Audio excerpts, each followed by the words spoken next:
Bonjour monsieur, je suis Marius Villa en TD3, le groupe B, et je vais vous faire ma présentation sur l'entreprise qui est la NBA National Basketball Association. Pour commencer, je vais vous faire une petite présentation de l'entreprise. Ensuite, je vous parlerai de l'implantation au niveau international. Je présenterai ensuite la sélection des marchés, leur mode d'implantation, les choix d'implantation. Ensuite, je vous donnerai quelques informations intéressantes et je finirai par conclure.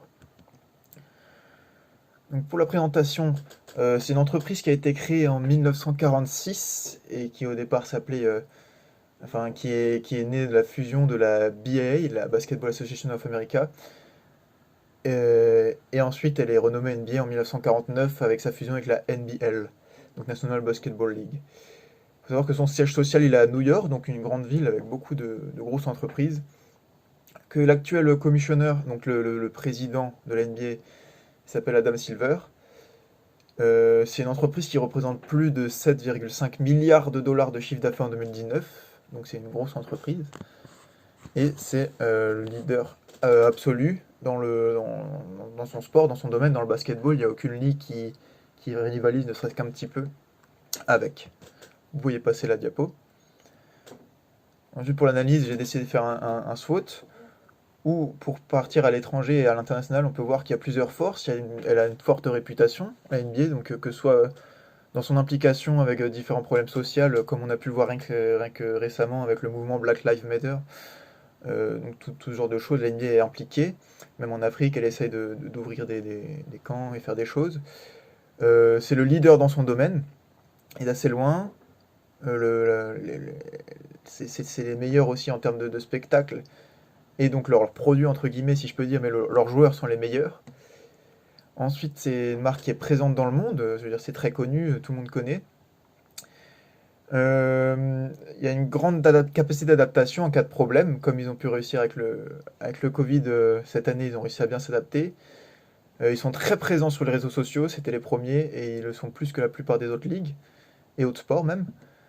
C'est une ligue qui est très compétitive, il y a 30 équipes, et elles ont toutes les mêmes salaires les mêmes salaires à donner aux joueurs, etc. Donc il n'y a pas une équipe qui va dominer tout le temps, et donc c'est intéressant.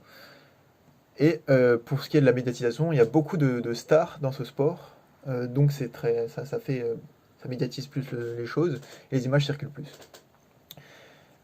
Comme faiblesse, on peut quand même trouver par rapport à l'étranger pour s'internationaliser, il y a le décalage horaire qui peut poser problème. Pardon, parce que les horaires passent, par exemple en France pour nous, ils passent souvent au milieu de la nuit, et les prix des tickets pour les matchs à l'étranger sont élevés. Euh, et, et pour enfin, si quelqu'un veut voir un match, ça coûte assez cher en règle générale. Comme opportunité, on peut voir que il y a la Chine qui est toujours plus demandeuse et qui représente un immense marché. L'Europe aussi envoie de plus en plus de joueurs européens en NBA, et il y a de plus en plus de fans. Et il faut quand même s'intéresser, l'Afrique peut être une opportunité parce que c'est quand même un continent entier qui peut créer de nouveaux joueurs et donc potentiellement des nouveaux marchés. Il y a aussi des menaces évidemment. Il faut qu'ils s'adaptent aux lois de chaque pays. Il faut qu'ils fassent attention à qu'il n'y ait pas trop de différends politiques, comme on a pu le voir cet été. J'en parlerai à la fin de l'exposé. Il y a donc par exemple avec des propos, donc il ne faut pas que les joueurs ou les dirigeants disent des choses qui arrangent pas la NBA, parce que ça c'est des choses qu'ils peuvent pas trop contrôler.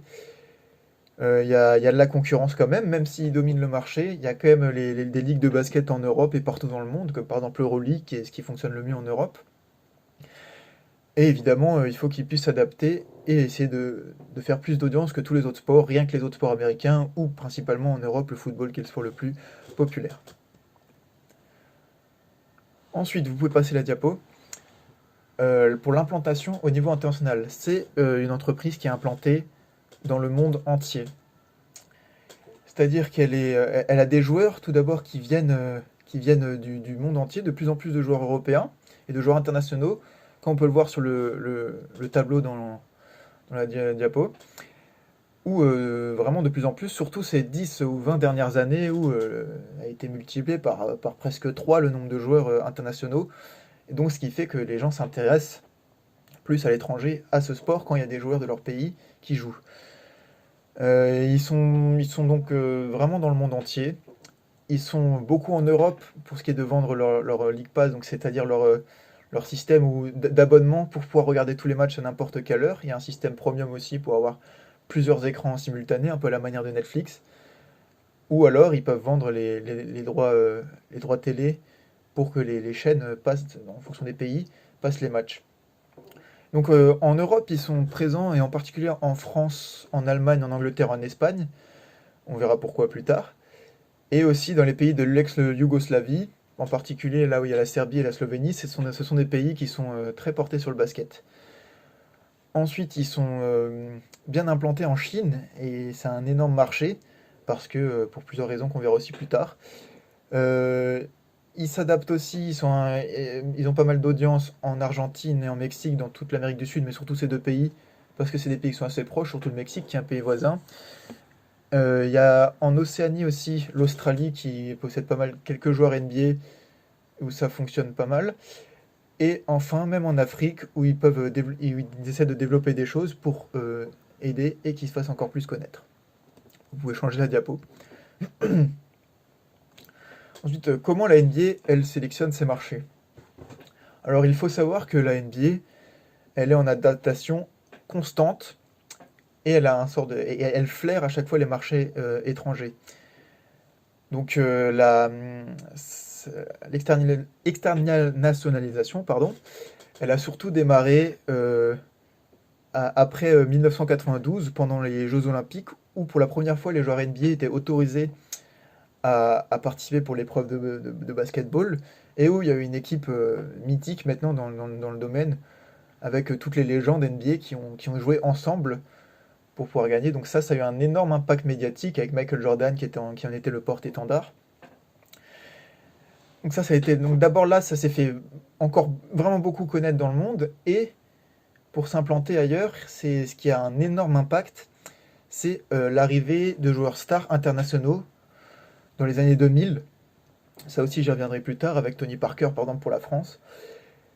Et ensuite, cette société, elle a jamais vraiment ciblé euh, une, un seul pays ou une seule région, dans le sens où elle s'adapte en fonction de ce qui vient, et elle va toujours faire attention à tout le monde, et jamais laisser de côté certains marchés potentiels où ils savent très bien qu'ils peuvent gagner de l'argent, au déficit, à l'instar d'un autre. Vous pouvez passer la diapo. Pour détailler un petit peu, en Chine, c'est un marché très intéressant où ils sont implantés, car c'est très intéressant pour eux, parce que les Chinois ils sont très nombreux, ils sont plus d'1,4 milliard, je crois. Et surtout, au début des années 2000, en 2002, est arrivé en NBA un joueur chinois, Yao Ming, qui a fait un buzz, et qui en Chine était une superstar, qui pour le All-Star Game obtenait beaucoup beaucoup de votes des fans, parce que tous les Chinois votaient pour lui. Donc lui, cet homme a été une immense passerelle pour la NBA, pour s'implanter en Chine et obtenir beaucoup de chiffres d'affaires. Et c'est même la Chine en ce moment, c'est l'objectif principal de la NBA pour ce qui est de l'étranger, parce que il représente un chiffre d'affaires de 1 milliard de dollars, donc soit 12% des recettes de l'entreprise, ce qui est énorme, donc c'est pas négligeable. Ensuite, la NBA, comme j'ai dit avant, l'entreprise propose donc le League Pass pour que les gens, les fans, puissent suivre les matchs en direct, où ça peut varier, c'est aux alentours de 200 euros, par exemple, je crois en France, pour pouvoir regarder tous les matchs en direct. Et il y a différentes offres, certaines offres pour juste suivre son équipe favorite, ou certaines, comme j'ai dit, en premium, pour pouvoir simuler avec plusieurs écrans différents en même temps. Et donc ça, c'est diffusé dans tout le monde, où on peut l'acheter à peu près partout, sauf s'il y a des pays un peu compliqués, ou une sorte de dictature, ce genre de cas particulier, mais sinon, dans les démocraties, il y a.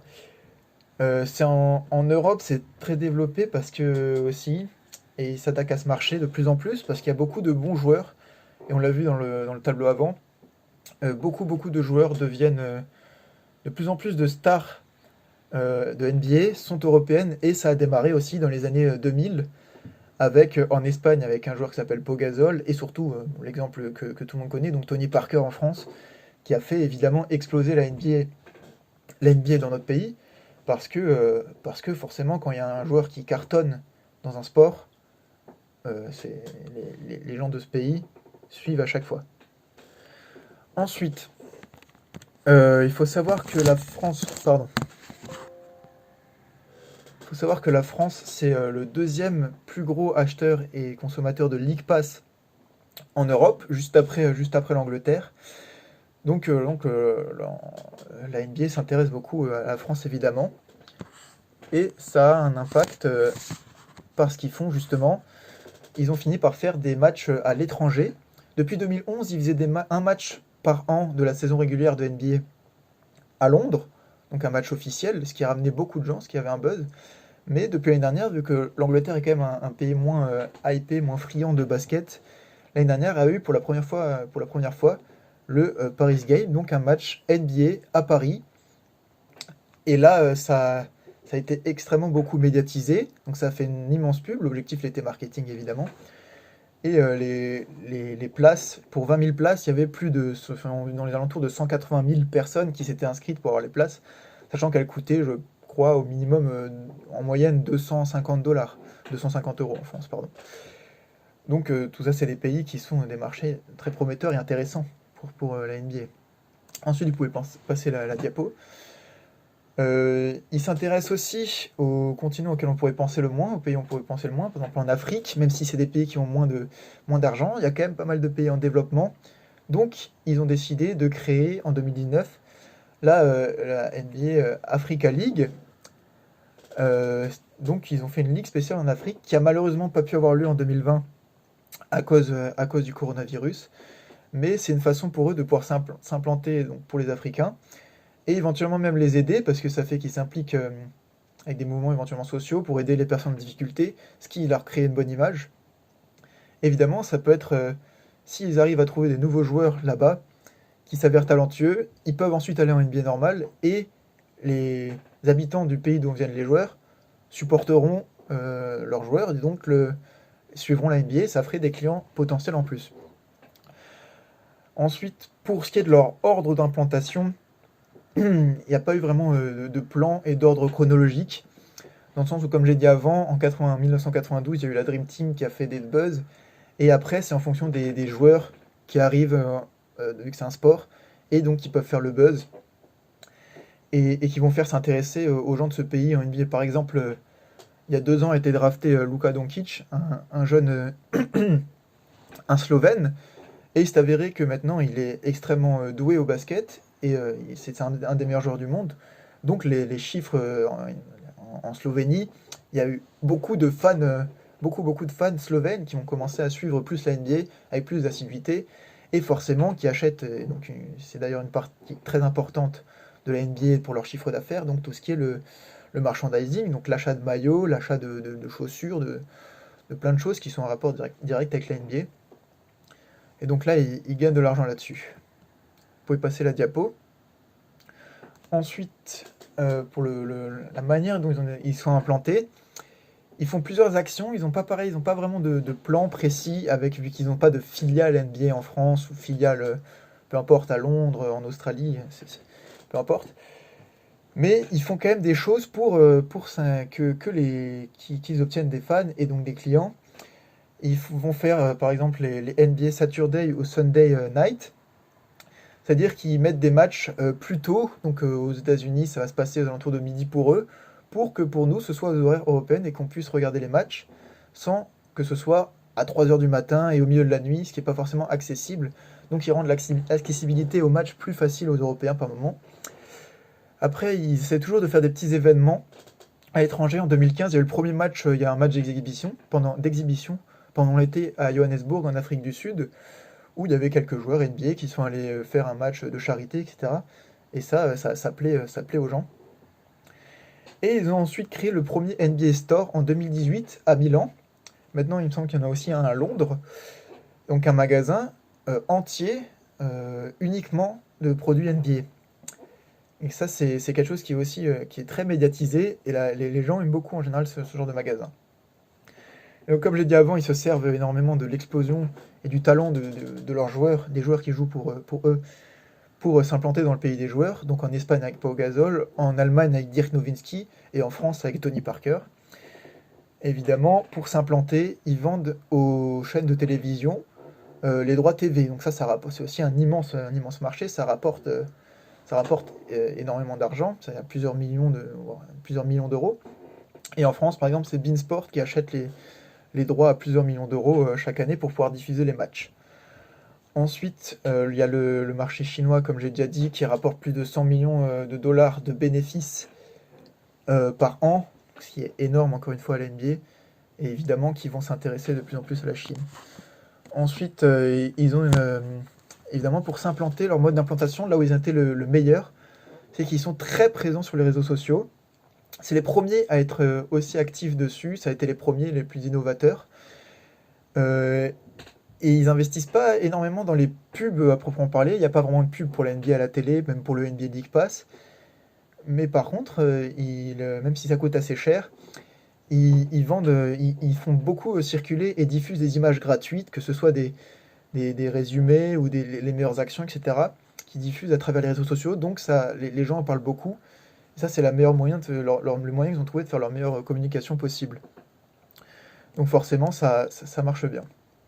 Ensuite, vous pouvez passer la diapo. Donc comme j'ai dit, c'est une entreprise qui s'adapte au moment, à leur époque, et les choix qu'ils font pour s'adapter, pour vraiment investir et s'implanter à un endroit ou à un autre, c'est principalement en raison des joueurs qui y jouent. Et comme j'ai dit, ça a démarré les implantations à l'étranger, et surtout en Europe et en Chine, au début des années 2000, avec des superstars qui ont été draftés, qui sont allés en NBA, qui ont très bien joué, et ça a fait donc un boom en Europe, et c'est là que la NBA s'est rendu compte du marché potentiel que pourraient représenter ces pays. Ensuite, j'ai déjà dit, et c'est des marchés qui fonctionnent, donc en France et en Chine, dans l'Europe. Euh, les fans et ceux qui achètent en demandent toujours plus, donc la NBA recherche sans arrêt des nouveaux moyens de satisfaire tous ces fans, et donc trouve toujours des moyens de pouvoir s'exporter et s'implanter plus profondément et avec plus d'impact dans les pays qui les intéressent. Donc pourquoi j'ai pris à part trois pays et pourquoi ils sont implantés, la NBA s'est implantée dans ces pays. Alors tout d'abord, j'ai pris la Chine. Comme je l'ai dit, il y a un énorme nombre d'habitants, donc de clients potentiels. C'est un pays qui aime le basket, et il y a eu l'arrivée de Yao Ming, un très, très fort joueur chinois au début des années 2000. En France, c'est un marché où il y a beaucoup de fans, c'est une communauté qui est très active sur les réseaux sociaux et qui est très active tout court, et qui est très active et sensible aux réseaux sociaux, qui participe, donc qui partage. Et évidemment, l'arrivée de Tony Parker en NBA a eu un énorme impact.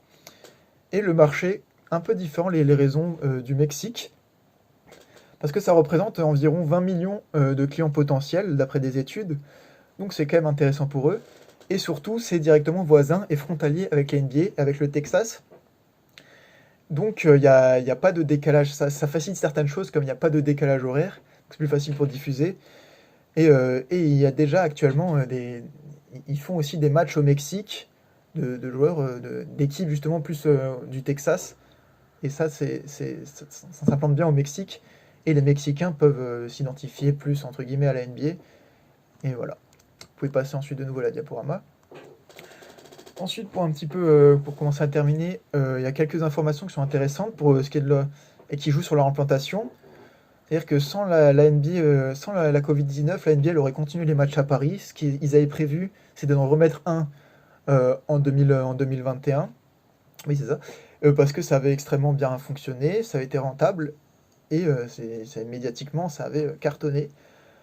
Ensuite, ça peut jouer des fois à certaines choses, comme j'en avais parlé au début. Ça peut jouer à un tweet. Par exemple, en 2019, General Manager, donc celui qui s'occupe un peu des opérations, le président des opérations basket, si on peut dire comme ça, de l'équipe des Rockets de Houston, Daryl Morey, il avait juste posté un tweet pour soutenir les manifestants de Hong Kong, donc contre certains problèmes avec la Chine. Et la Chine n'avait pas du tout apprécié et avait boycotté pendant plusieurs mois. Le gouvernement a boycotté la NBA, donc les Chinois n'avaient plus accès à ça, et la NBA a perdu des millions d'euros juste à cause d'un simple tweet. C'est pour ça qu'il faut qu'ils s'adaptent à la NBA, qu'ils peuvent pas vraiment prévoir beaucoup de choses à l'avance. Ensuite, la NBA, pendant la crise sanitaire, elle a très bien géré son image, même avec le mouvement Black Lives Matter, elle a participé, elle a été compréhensive, elle a soutenu tous les joueurs, et elle a réussi à créer une bulle à Orlando, où elle a fait venir tous les joueurs dans un seul endroit, à Disneyland, et ils ont tous fait leur match pour pouvoir finir la saison sans qu'il y ait de problème liés au corona. Enfin, pour conclure, donc la NBA, on a pu voir que c'est une entreprise qui s'adapte parfaitement aux circonstances. Elle ne peut pas prévoir à très long terme les stratégies pour s'implanter à l'international, mais elle réussit très bien à s'implanter dans le monde entier, surtout en Europe et en Chine, et en France particulièrement, en Europe même, grâce à sa réactivité et aux bons choix qu'elle fait. Vous pouvez enfin encore changer de diapo après la conclusion. Et merci, je vous remercie de votre attention et merci de m'avoir écouté.